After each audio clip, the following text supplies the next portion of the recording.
From the land down under, with the rock at its centre, comes the little Aussie watchman.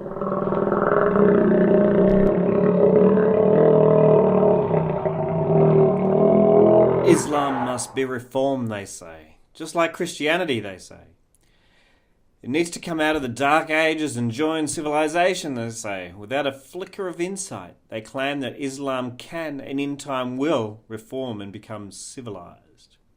It will do away with its militaristic theology and the degrading way it treats the fairer sex.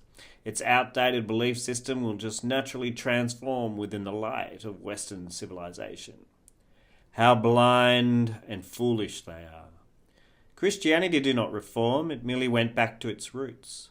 The original faith that had been so perverted by hundreds of years of Catholicism.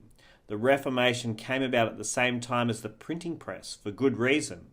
It was when people read the words of the Bible and realized Catholicism was not biblical. You did not have to pay penance to get to heaven. There was no such thing as purgatory. The words that came out of the Pope's mouth weren't always the word of God. Praying to Mary was not right.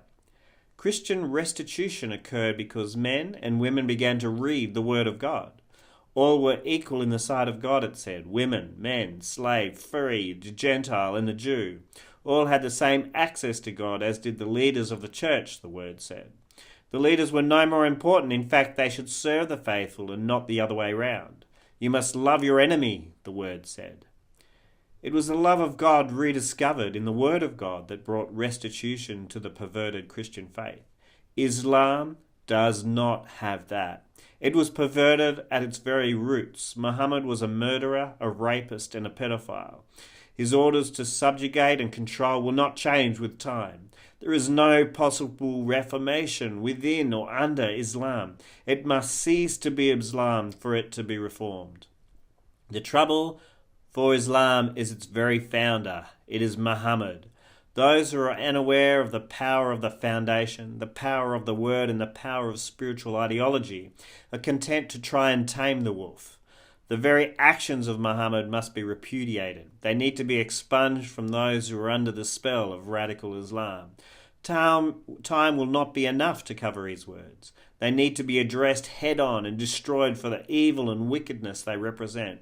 It's a degenerate religion which allows man to commit all kinds of wickedness for the sake of Allah.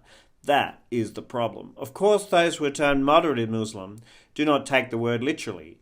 But the spell of the Quran and the Hadiths will always brainwash the young and the ideologues. Without expunging the disease from society, there will always be those ready to kill in the name of Allah, just as Muhammad claimed. This is an exact opposite to Jesus Christ, who never told mankind to kill in the name of God. In fact, he urged for the exact opposite, to love your enemy and to try and save them from hellfire. The shadows of goodness still present in Western society are based on the morals gained and learnt from the Christian religion. There is no equivalence with or in Islam, and never will be.